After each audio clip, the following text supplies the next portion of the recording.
김만배 앞뒤가 안 맞는다. 네, 앞뒤가 안 맞아요. 대장동의 키맨 김만배 스텝이 이거 뭐 꼬이고 꼬이다가 이제는 그 넘어질 지경이에요. 네. 네.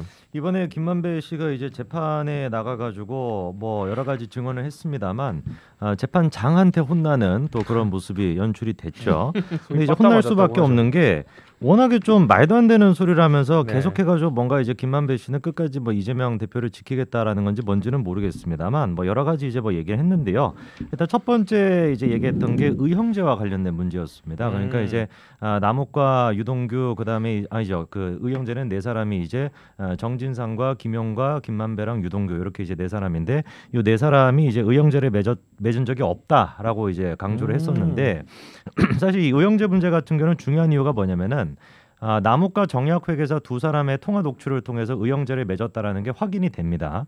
그래서 이제 그때 당시 남욱이 했던 얘기를 우리가 생각을 해보면은 네 사람이 의형제를 맺기로 했다. 그리고 이제 김만배가 제일 큰 형이니까 큰 형으로서 의형제를 맺고 의형제를 맺었기 때문에 신뢰관계가 형성이 돼서 그때 처음으로 이제 김만배가 정진상한테 대장동 얘기를 꺼냈다라는 거거든요. 그러니까 의형제를 맺었다라는 게 야 우리끼리 뭐 친구 잘 해보자 이런 맥락에서 중요한 게 아니라 의형제를 맺었기 때문에 그거를 통해 가지고 대장동 얘기를 꺼낼 수가 있었다라는 논리로 이어지기 때문에 의형제가 중요한 얘기거든요. 근데 그 부분에 대해서 이미 녹취록을 통해서 다 확인이 되어 있는 부분임에도 불구하고 김만배 씨가 이번에 의형제를 맺자는 얘기도 한 적도 없고 의형제를 맺은 적도 없다라고 주장을 했는데 이유가 또 기가 막힙니다. 그 이제 검찰이 물어봤죠. 왜 도대체 의형제를 안 맺었다라는 거냐? 근거가 뭐냐라고 물어보니까 나이가 40대 50대 돼가지고 의형제 맺는 게 쉬운 일입니까? 이렇게 얘기를 해요.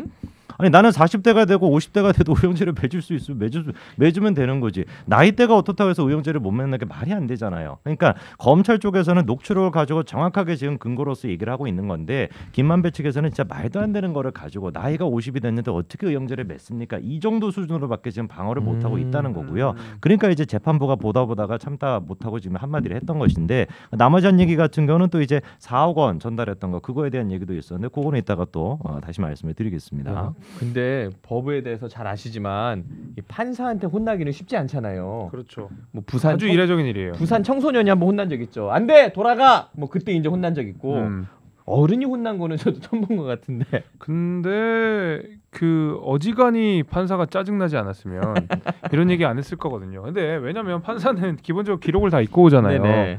대충 내용을 다 안다고요. 근데 김만배가 나와가지고 중언부언하고 앞에서 했던 내용 또 뒤에 가서 다른 내용 얘기하고 이러니까 판사가 듣다가 짜증난 거예요 이거는. 네. 야 그냥 말하지 마 그냥 이렇게 한 거예요 그냥 진짜. 야 형이 너 생각해서 해주는 얘기야. 너 그냥 차라리 말하지 마. 근데 제가 이게 톤을 좀 이렇게 해서 그렇지 실제로 그렇게 얘기했어요. 왜냐면 차라리 묵비권을 행사하시라 그랬어.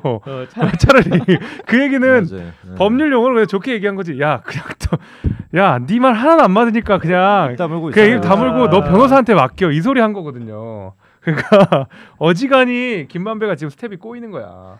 왜냐면 비슷하게 이런 것도 있었어요. 그 정영학 녹취로 보면 이제 뭐 천화동인 지분 얘기할 때 걔네가 뭐 몇 퍼센트에 몇 퍼센트를 갖고 걔네라는 표현을 쓰거든요. 네. 근데 통상 걔네라고 하면 2명 이상의 사람들을 그렇죠. 지칭할 때 걔네라고 하잖아요. 네. 그래서 이제 이게 예를 들면 뭐 유동규 뭐 누구 이렇게 그 여러 명을 지칭한다고 우리는 당연히 이해를 하고 있는데 이게 스텝이 꼬이니까 사실은 걔네는 한 사람을 지칭하는 거였대. 유동규 하나만을 지칭하는 거였다는 거야. 그러면서 자기는 원래 복수랑 단수를 구분하지 않고 쓴대요. 그런 말을 실제로 했어. 그러니까 이 김만배 씨가 요새 돈 지키고 싶은 건 알겠는데 이게 형님 얘기 좀 해서 살에 걸렸어. 약간 변명의 수준이 아빠랑 있었어 이랬는데 아빠랑 있었죠. 저는 엄마를 아빠라고 부릅니다. 진짜 그런 거예요 지금. 그래서 걔네를 누가 한 사람을 지칭할 때 걔네라고 해요. 그러니까 이게 요새 스텝이 많이 꼬이신 것 같다 김만배 씨가 이런 생각이 듭니다.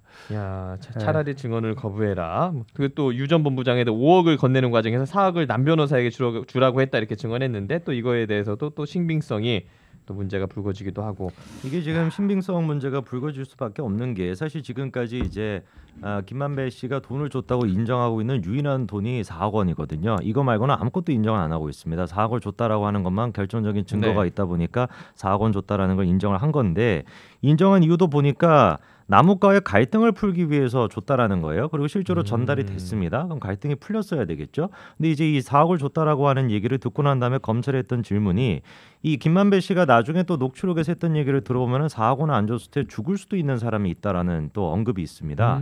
그 죽을 수 있다라고 했던 사람이 김만배 씨가 이번 재판에서 밝힌 바에 따르면 4사람이 있었는데 유동규랑 정영학이랑 김만배랑 남욱이거든요.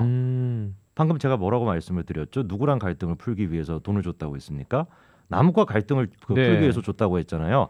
돈을 안 주면 남욱이 죽을 수가 있다는 거예요. 말이 안 맞지 않습니까? 네. 하나도 지금. 그러니까 그 얘기를 듣다가 재판부가 이제 답답해가지고 말을 그냥 앞뒤가 안 맞으니까 가만히 그냥 계시든지 묵비권을 그냥 행사하셔라 이런 얘기가 나왔던 거죠.